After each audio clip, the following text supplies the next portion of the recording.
Hello everyone, कैसे हो आप सब लोग। आशा करता हूं कि आप सब लोग ठीक हो। मेरा नाम Ashfaq, welcome to I think channel. तो आज इस वीडियो में मैं आपको एनसीईआरटीज़ के बुक लिस्ट के बारे में डिस्कस करने जा रहा हूं। अगर आप देखो तो एनसीईआरटीज़ बहुत इम्पॉर्टेंट चीज़ है जो यूपीएससी प्रिपरेशन के लिए बहुत यूज़फुल होगा, और बिना एनसीईआरटीज़ के आप यूपीएससी प्रिपरेशन क्रैक करना मिशन इम्पॉसिबल है। तो चलिए डिस्कस करते हैं। जो बुक लिस्ट है मैं आपको इस वीडियो में बताने जा रहा हूँ। एनसीईआरटीज़ क्लास 6 से लेके क्लास 12 तक आपको पढ़ना ही पड़ेगा, लेकिन इसमें सबसे ज़्यादा आपको फोकस क्लास 10 से लेके क्लास 12 तक देना चाहिए। तो बहुत सारे टॉपर्स के द्वारा यही सजेस्ट किया गया कि एनसीईआरटीज़ के ऊपर कॉन्सेंट्रेट करें, क्योंकि एनसीईआरटीज़ एक बेसिक चीज़ है जो आपको सब कुछ इन्फॉर्मेशन देगा। तो ऐसे भी बहुत से लोग हैं सिर्फ एनसीईआरटीज़ के नॉलेज से ही वो सिर्फ प्रीलिम्स क्लियर किए थे। तो एनसीईआरटीज़ वेरी इंपॉर्टेंट। तो पहले इस वीडियो में मैं आपको डिस्कस करने वाला हूँ पॉलिटी के बारे में। तो यहाँ पे आप देख सकते हो, पॉलिटी में आपको क्लास 9th के लिए आपको डेमोक्रेटिक पॉलिटिक्स पार्ट 1, क्लास 10 के लिए डेमोक्रेटिक पॉलिटिक्स पार्ट 2 पढ़ना चाहिए, और क्लास 11 के लिए इंडियन कॉन्स्टिट्यूशन नेटवर्क। ये बहुत इंपॉर्टेंट है, ये आपको 1 से 2 बार पढ़ना चाहिए। इसमें हर एक पॉइंट बहुत इंपॉर्टेंट है। और नेक्स्ट क्लास 11 के लिए फिर से आपको पॉलिटिकल थियरी पढ़ना चाहिए, और क्लास 12 के लिए कॉन्टेम्पररी वर्ल्ड पॉलिटिक्स, जो आपको वर्ल्ड पॉलिटिक्स के history like world war 1, world war 2 के बारे में बताया जाएगा।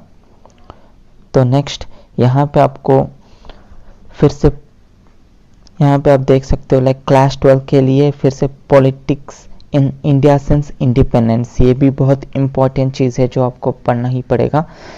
ये आपको इंडिया के पॉलिटिक्स सिंस इंडिपेंडेंस के द्वारा जो कुछ भी है पॉलिटिक्स, वो सब कुछ इसमें कवर करेगा। तो यहाँ पे मैं आपको बताना चाहता हूँ, क्लास 9 से लेके क्लास 12 तक आपको ये पॉलिटिक्स के एनसीईआरटीज़ पढ़ना पड़ेगा, और इसमें मेजर फोकस आपको क्लास 11 और क्लास 12 के बुक्स पर देना ही पड़ेगा। ठीक है। और नेक्स्ट चलते हैं इकोनॉमिक्स में। इकोनॉमिक्स में आपको क्लास 9 के लिए इकोनॉमिक्स, क्लास 10 के लिए अंडरस्टैंडिंग इकोनॉमिक डेवलपमेंट, क्लास 11 के लिए इंडियन इकोनॉमिक डेवलपमेंट। ये बहुत इंपॉर्टेंट है। यहाँ पे आपको एग्रीकल्चर डेवलपमेंट, इंडस्ट्रियल डेवलपमेंट और प्लानिंग कमीशंस के बारे में भी यहाँ पे लिखा जाएगा। तो ये आपको बहुत पढ़ना पड़ेगा, ये बहुत इंपॉर्टेंट चीज़ है। और नेक्स्ट क्लास 12 के लिए माइक्रो इकोनॉमिक्स और मैक्रो इकोनॉमिक्स दो भी पढ़ना पड़ेगा। और नेक्स्ट चलते हैं हिस्ट्री में। हिस्ट्री देखिए आपको क्लास 6 से पढ़ना पड़ेगा, क्योंकि ये आपको आवर पास्ट के बारे में बताया जाएगा। आवर पास्ट चैप्टर 1, 2, 3 तीन भी हैं, तो ये 6, 7, 8 क्लास का पढ़ना पड़ेगा। और हिस्ट्री क्लास 9 के लिए आपको इंडिया एंड कॉन्टेम्पररी वर्ल्ड 1 और इंडिया एंड कॉन्टेम्पररी वर्ल्ड 2 दो भी पढ़ना पड़ेगा। और नेक्स्ट क्लास 10 के लिए आपको थीम्स इन वर्ल्ड हिस्ट्री, ये आपको वर्ल्ड हिस्ट्री के बारे में बताएगा।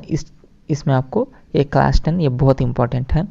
और क्लास 12 के लिए आपको थीम्स इन इंडियन हिस्ट्री 1, 2, 3 और 3 भी पढ़ना पड़ेगा। ये बहुत इंपॉर्टेंट है, ये आपको पढ़ना ही पड़ेगा। इसमें जो कुछ भी आप बहुत से पेपर्स में लाइक प्रीवियस पेपर्स में बहुत से इसी चैप्टर्स में आए थे आपको, लाइक इस क्लास 12 के हिस्ट्री में ही आपको बहुत से बिट्स हो या कोई भी टॉपिक्स हो मेंस के लिए इसी के रिलेटेड में आए थे, तो आपको ये पढ़ना ही पड़ेगा।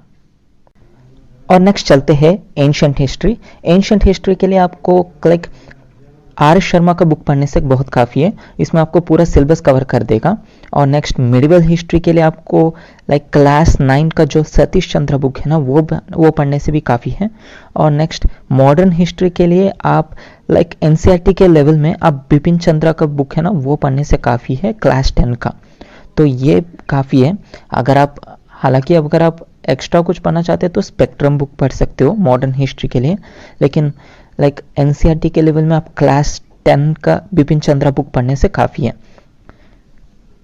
और नेक्स्ट आर्ट एंड कल्चर के लिए आपको क्लास 9 का इंट्रोडक्शन टू इंडियन आर्ट और living craft traditions of India, इसमें आपको सिर्फ चैप्टर 9 और 10 ही पढ़ना पड़ेगा, ये काफ़ी है।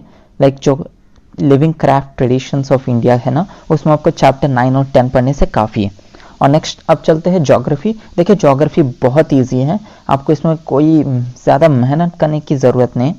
मेरे हिसाब से तो ज्योग्राफी एक ईजी सब्जेक्ट है। तो ज्योग्राफी क्लास 6 के लिए आपको अर्थ आवर हैबिटेट ये पढ़ने से काफ़ी है। मतलब ये बहुत सिंपल है, आप बचपन में पढ़े थे तो ये बहुत सिंपल है, आप इसमें ज़्यादा एफर्ट देने की कोई ज़रूरत नहीं।